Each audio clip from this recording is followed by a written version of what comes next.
All right, today I'm going to talk about some of the frequent body fat or weight loss tips that you read or encounter on the internet, various web pages, various YouTube videos. I'm going to talk about some of these basic tips that you hear them and see them all the time, but I'm going to tell you most of them just aren't very good. So let's go right into them right off the bat. The first one is you should always eat breakfast even if you're not hungry. Now, again, this has a little bit of nuance to it because studies show that skipping breakfast has not much effect on weight, and skipping it may even result in slightly more weight loss. A lot of people who do intermittent fasting like to skip breakfast as part of the fasting. It doesn't seem to have any ill effect whatsoever. However, some recent studies show that as far as people involved in resistance training or working out regularly, eating breakfast seems to give them slightly more anabolic effects than skipping breakfast, probably because of the fact that they're, particularly if they eat protein during that breakfast meal, because the intake of the amino acids, they're getting a more kind of steady anabolic effect from the intake of amino acids. In one study, people who skipped breakfast ended up eating 144 more calories at lunch compared with people who had eaten a morning meal. But by the end of the day, their total caloric intake was still 408 calories lower. So skipping breakfast is kind of a personal thing. I mean, it's if you're looking to gain muscle size, it probably wouldn't hurt to have a high protein breakfast.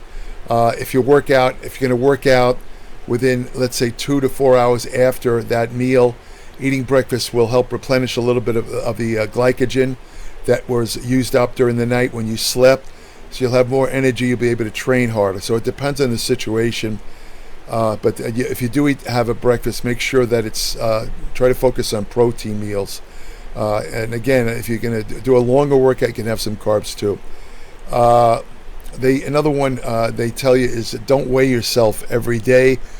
I think the ostensible reason for that is because if you weigh yourself every day, it might lead to disappointment. Now, one reason behind that is weight fluctuates a lot on a diet. There's, for example, when you're losing body fat, there's a temporary increase in body water goes up a little bit, and it could show up on the scale where even though you're dieting, it looks like you're gaining weight, and some people get very disappointed.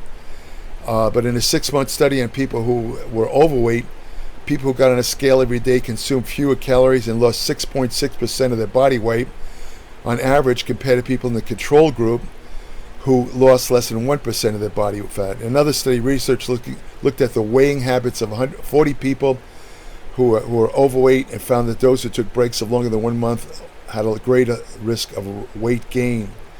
So, it's a personal thing. I mean, it's better to, again, if you're involved in bodybuilding or fitness, a better gauge of how your dieting efforts are doing would be to just look in the mirror. And, keep in mind it takes a little time. It takes a couple of weeks. But if you see muscle definition, vascularity, abdominals starting to come out, don't worry about what the scales say, because you could actually putting a little bit of muscle on at the same time, and that would be reflected on the scale. It doesn't differentiate between fat gain and muscle gain. So don't put too much weight on weighing. So some people still advise, this has been going on for 60, 70 years, they advise juice cleanses or juice fasts. The people who suggest this say you can lose up to 10 pounds in a week and rid your body of toxins. It's a form of detoxification. In one study, women who drank lemon juice and syrup mixture with less than 500 calories for 7 days, they lost weight and reduced insulin resistance. But for crying out loud, they were consuming only 500 calories. That's a starvation diet. Of course, that's way below the minimal resting metabolic rate. So anybody would lose weight on that. And of course, you're hardly eating anything, so you're going to have reduced insulin resistance. That study proves absolutely nothing. The notion that drinking juice detoxifies the body is nonsensical. As I pointed out in my Applied Metabolics publication, the whole concept of detoxification is based on nothing really, because your body has adequate ways to detoxify itself, and these jobs are performed mainly by the liver and kidneys. As long as your liver and kidneys are working properly, you don't need to do any special detox stuff. It's nonsense. Another problem with the juice fast, especially for people that are working out or active, juices are almost a pure carbohydrate. They have no fiber. They don't do anything for appetite control, so you're going to get very hungry. And the fact that they're lacking protein, if you stay on them for extended times, you'll probably lose muscle. So forget the juice cleanses. That's nonsense. Now this one here needs to be qualified. A lot of people, will tell you, don't lose weight quickly. In other words, take your time losing weight, because the faster you lose weight, the faster the fat comes back. There's a certain amount of truth to that. Rapid or crash weight loss programs where you drastically reduce calories leads to a drop in resting metabolic rate that continues when you get off the diet, which means that you're going to have to consume far less calories than normal to maintain the weight. If you don't, you will gain the weight back very quickly. 95% of people that go on diets, lose weight. To lose weight, gain it back within a year.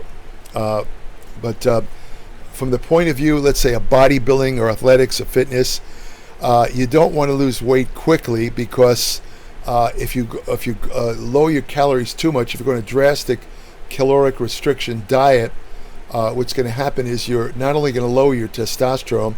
Natural bodybuilders who have gone on very restrictive low-calorie diets have shown a 75% drop in their testosterone levels. And not only that, but staying on these very low-calorie diets for extended time, meaning over several weeks, guarantees a considerable loss of muscle. You don't want to lose the maximum muscle you ever want to lose on any diet is 5%, no more. On some of these diets, you can lose a lot more muscle than that. So I would say that's another reason why you shouldn't lose weight. You shouldn't try and lose weight too quickly, because it never really works. Remember, the lower the calories you consume, the faster the weight's going to come back. Yeah, you will lose weight faster if you reduce calories drastically. You will. There's no question about it, especially if you're also working out. But you're doing things to your metabolism. It's kind of wrecking it, where it's going to, the calories, when you start eating normally, you're going to gain them all back. So I think there is some truth to the idea of not losing weight quickly. You want to aim, what they've shown in studies with bodybuilders, and people aren't going to like what I'm about to say, but this is what the studies show. You should aim for a body weight loss of only 1/2 pound a week. If you want to maintain maximum muscle, and you're not using any anabolic drugs like steroids or growth hormone, if you want to protect your muscle when you're losing body fat, you want to aim for no more than 0.5 or 1/2 pound of fat a week. That's it. The maximum amount of fat you can lose on any diet in a week is only 2 to 3 pounds anyway. That's maximum. The rest of it will be water and muscle. But to keep muscle, you want to diet more moderately. Don't go on drastic low-calorie diets. Aim for 1/2 pound a week, and you'll maintain as much muscle as possible, especially if you're lifting weights while you're dieting. Another one says that you should focus on cardio workouts. Only aerobics causes body fat loss. There's, again, certain amount of truth to that. Fat is burned in the presence of oxygen. And it's true that aerobic training, because of the greater oxygen intake, tends to burn fat more readily than weight training workout. A weight training workout is based on what they call glycolytic metabolism, or the burning of stored carbohydrate, muscle glycogen, and circulating carbohydrate as glucose in the blood. Of course, there is some fat burned when you work out with weights, especially if you're dieting. If you're on a low-carb diet, you will definitely burn fat when you're working out with weights. But a lot of people, when they're in an effort to lose body fat, I've seen this with bodybuilding competitors, they go crazy on the cardio workouts. Some of these people have done 4 hours a day, and that's a prescription for muscle loss, especially if you're following a restricted carbohydrate or restricted calorie diet. The cortisol levels are going to go through the stratosphere if you do hours of aerobics. Cortisol opposes testosterone, anabolic hormones, and you will lose some muscle. So the best prescription for body fat loss is to combine moderate amounts of resistance training and cardio. When I say moderate, I'm talking maybe about an hour of weight training and maybe 30 minutes to maximum 45 minutes of aerobics. That's all you need for maximum fat burning. So don't you see these people doing hours of a cardio, ignore them. They don't know what the hell they're doing. They're not even helping their cardiovascular health, because the cardiovascular health effects of cardio maximize in about 45 minutes. Any more than that, it's not doing anything for your cardiovascular system. You're just burning more calories. Unfortunately, if you do it past an hour, a lot of those calories are going to come from muscle. So there's that one.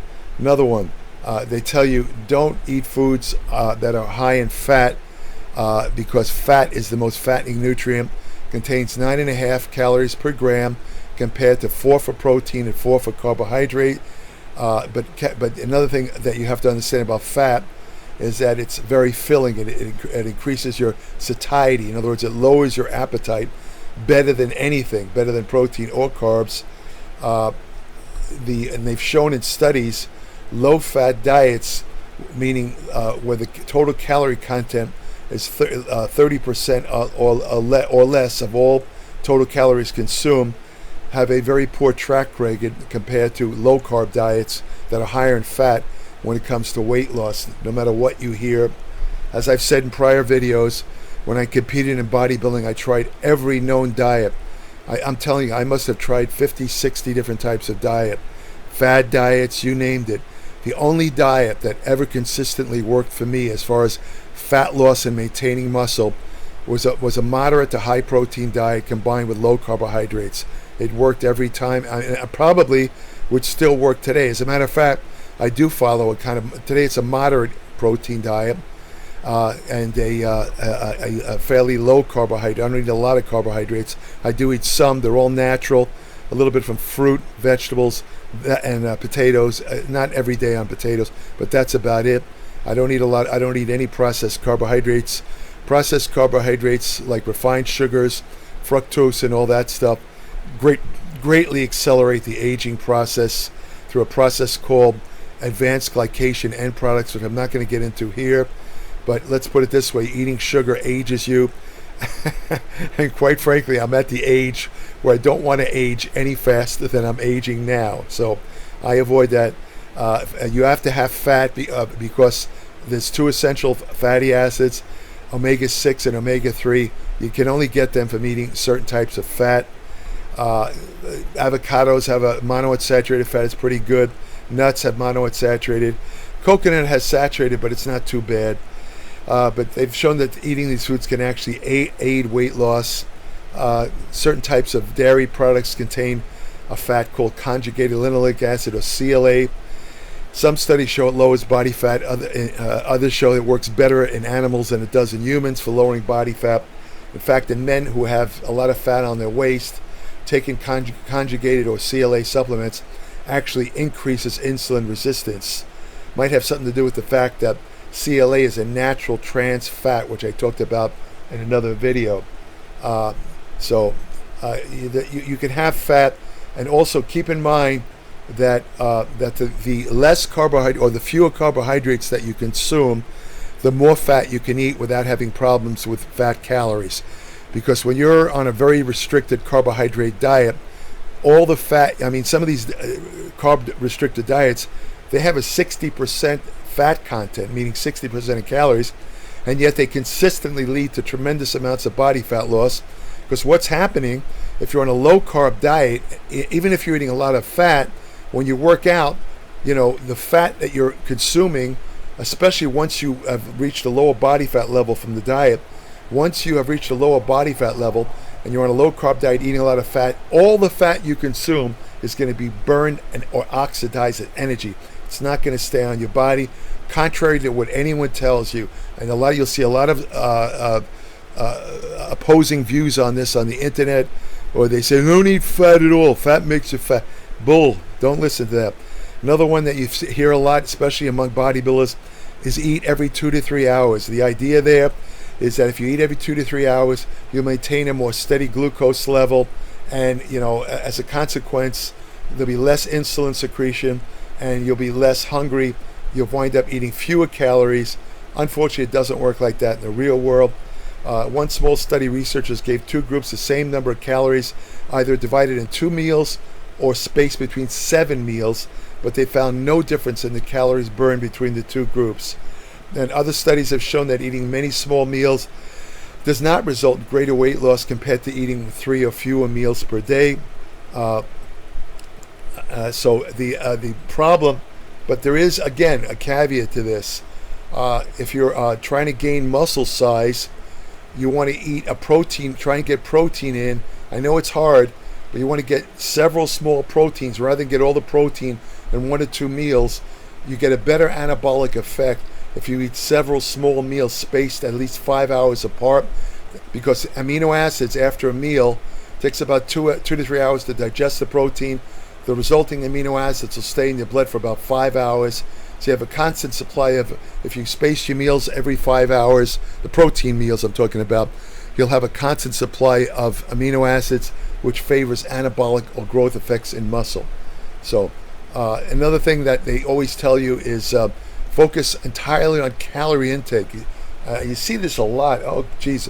A lot of these so-called experts, these PhDs, they say calories are everything.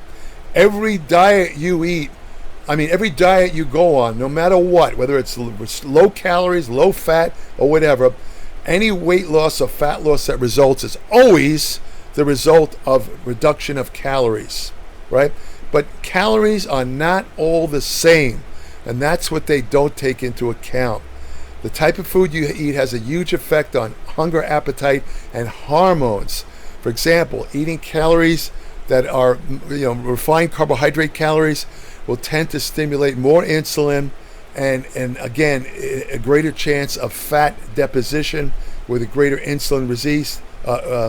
Eating a 100-calorie pack of pretzels is not the same as eating 100 calories of fruit.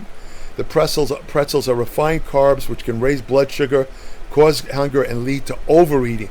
So you could wind up overeating. So theoretically, calories do count, meaning that you do have to have a reduction of calories to lose body fat. That's true. You can't argue that fact. However, you can't just eat any type of calorie. They're not the same. Certain calories, again, from refined carbohydrate, bad fat sources, will stimulate appetite, make you eat more, so you wind up getting more calories.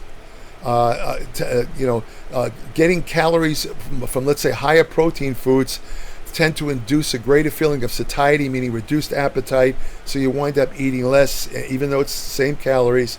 The protein also has what they call a higher thermogenic effect, meaning that it takes more calories to metabolize protein than carbohydrates or fat. So there you go. Calories are not the same. So don't believe that stuff. So those are some of the more common statements that you see in a lot of, again, blogs and websites and YouTube videos. And as I said in a recent video, you have to understand that, and I'll repeat this again very briefly, anybody can make a YouTube video. I'm making one now. You can make one. All you got to do is have a camera and a microphone. You don't have to have any degree of expertise. And let me add, before any troll challenges me, I'm not saying that I'm the ultimate expert. I do get things wrong. I'm human. And not only that, but science is what they call plastic, meaning it's not made of plastic. Plastic means it's very variable. Science changes where new science overrules old science. In other words, scientific facts that are true today, tomorrow might be proven wrong. And I've done this several times in my articles. I've predicted certain supplements would be as good or better than creatine, and they turn out to be just duds. One of them that comes to mind is a supplement called ribose, which when I first wrote about it, the mechanism, if you look at it on paper, it had a tremendous mechanism for reducing fatigue and increasing exercise intensity. Now, unfortunately, when they, as they say, put it to the test with people involved, they gave the recommended dose of ribose for people involved in exercise was 5 grams. In 2 studies, they gave people who were exercising 20 grams. and it had zero ergogenic effects. None whatsoever. And yet I had written an article saying that ribose was great, but in my own defense, I based that article on the existing research at the time. The two studies that showed that it had no effect came out long after my article was published. So, so what my point is, everybody makes mistakes. However, some people just repeat the same party line, like some of the things I talked about in this video, over and over again, where there's no basis in scientific fact, and that's the point of my video. Anyway, if you want more information on nutrition, exercise science, anti-aging research, supplement science, which ones work, which ones don't, ergogenic aids, hormonal therapy, women's health and fitness, Applied Metabolics, that's where you find this stuff. Applied Metabolics, www.appliedmetabolics.com, covers more topics than any other digital newsletter. It's 30 to 50 pages every month, very, very in-depth. No advertising. I'm not trying to push any products. I'm not associated with any supplement company. So you get only the truth based on my 60 years of experience and study. When you subscribe, I'll send you an invitation to join my private Applied Metabolics Facebook page, where each day I post new information on medicine, nutrition, and exercise science. I also have an email portal on my Applied Metabolics webpage, where current subscribers only current subscribers can send me short questions about anything they might have read in Applied Metabolics, or anything that they have a question about. It as long as it's a short question. I don't answer unsolicited questions from people that are not subscribers. You're welcome to leave comments under this video, particularly if you have ideas for future videos.